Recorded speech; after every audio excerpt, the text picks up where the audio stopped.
السلام علیکم ورحمۃ اللہ وبرکاتہ نحمده ونصلی علی رسولہ الکریم اما بعد۔ آج کا سبق سن لیجئے، سبق نمبر 368 368۔ بہت دھیان سے سنیے۔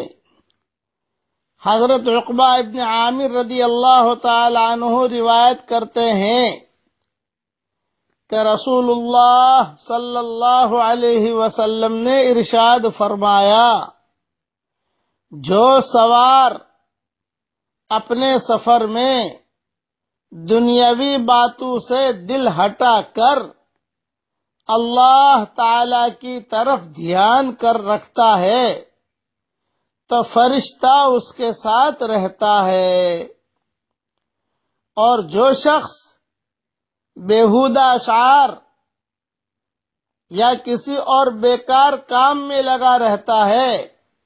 بیہودہ اشعار کا مطلب گانے گنگنانا، موسیقی سننا، اور بیٹھے بیٹھے جو ہے واٹس ایپ پر جو ہے وہ کیا کہتے ہیں، چیٹ کرنا یا واٹس ایپ پر جو ہے باتیں کرنا، خفنا اشنائی کرنا، عشق کرنا، یہ ساری چیزیں ہیں اس کے اندر۔ یہ بیہودہ اشعار بھی ہوتے ہیں اور بیکار کام بھی ہوتے ہیں۔ فیس بک پر بیٹھے ہوئے ہیں اور اپنا کام کر رہے ہیں، سفر بھی چل رہا ہے، اور یہ فرمایا کہ جو شخص بیہودہ اشعار یا کسی اور بیکار کام میں لگا رہتا ہے تو شیطان اس کے ساتھ رہتا ہے۔ یہ حدیث طبرانی میں ہے۔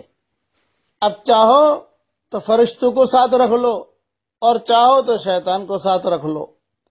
اس کے لیے اللہ کا ذکر بہت کیا جائے، سفر میں ہو یا حضر میں ہو، گھر پر ہو، کہیں پر بھی ہو۔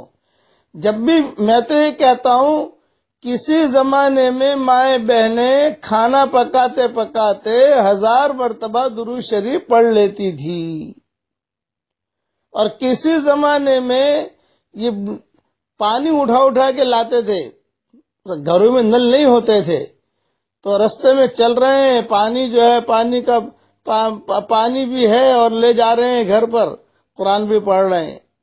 تو علماء نے لکھا ہے کہ وہ مائیں بہنیں جو کھانا پکاتے پکاتے قرآن پڑھتی تھی، یا کھانا پکاتے پکاتے درود شریف پڑھتی تھی، یا کھانا پکاتے پکاتے اللہ کا ذکر کرتی تھی، یا اپنے گھریلو کام کرتے کرتے سبحان اللہ بھی پڑھ رہی ہے، اور گھر کی صفائی بھی ہو رہی ہے، اور کپڑے بھی سی رہی ہے، تو علماء نے لکھا ہے کہ وہ کھانا جب کسی غیر کے پیٹ میں جاتا تھا تو اللہ تعالیٰ اس کھانے کی وجہ سے انہیں ہدایت دے دیتا تھا۔ آج ہمارے کھانے کی وجہ سے ہمیں ہدایت نہیں ملتی، کہ وہ کھانے میں اللہ کے ذکر کے انوارات ہوتے تھے۔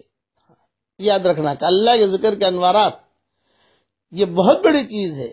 اس کے لیے ہمیشہ اپنے زبان کو اللہ کے ذکر سے تر و تازہ رکھیے۔ آج کا سبق یہ دے رہا ہوں کہ سبحان اللہ و بحمدہ 100 مرتبہ پڑھ لیجئے، تو سب سے پہلا فائدہ یہ ہوگا کہ 1,24,000 نیکیاں ملیں گی۔ دوسرا فائدہ یہ ہوگا، سمندر کے جھاگ کے برابر بھی گناہ ہوں گے تو اللہ معاف کر دے گا۔ اور تیسرا فائدہ یہ ہوگا کہ جنت میں 100 درخت لگ جائیں گے اپنے، اور 100 مرتبہ پڑھنے میں کھجور کے درخت 100 لگ جائیں گے۔ یہ کئی مرتبہ یہ حدیث بیان کر چکا ہوں، اس لیے آج تو یہ ہے، میں یہ نہیں کہتا کہ 100 مرتبہ سبحان اللہ بحمدہ پڑھ کر مجھے خبر کرو، نہیں، آپ خود پڑھ لیجئے تو آپ کو 1,24,000 نیکیاں مل جائیں گی انشاءاللہ 3 منٹ کے اندر۔ اور آپ کو جو ہے اللہ چاہے گا تو سمندر کی جھاگ کے برابر بھی گناہ ہوں گے تو اللہ معاف کر دے گا۔ یہ ترمذی شریف میں حدیث ہے، مسلم شریف میں حدیث ہے، مسند احمد میں یہ حدیثیں ہیں، یہ حوالے دے دیتا ہوں۔ اور 100 درخت جو ہے کھجور کے جنت میں لگ جائیں گے۔ کتنا آسان سودا ہے، کر لیجئے، اور آپ کو انشاءاللہ اللہ چاہے گا تو فائدہ ہوگا۔ دیکھو 1,24,000 نیکیاں ملیں گی، ابھی نیکیوں کی قدر نہیں ہے، لیکن مرنے کے بعد ایک ایک نیکی کی قدر ہوگی۔ ایک نیکی کی وجہ سے آدمی جہنم سے جنت سے روکا جائے گا، اور ایک جو ہے گناہ کی وجہ سے جہنم میں چلا جائے گا۔ یاد رکھنا، اس کے لیے اس وقت قدر کر لیجئے، آپ 100 مرتبہ سبحان اللہ و بحمدہ پڑھ لیجئے۔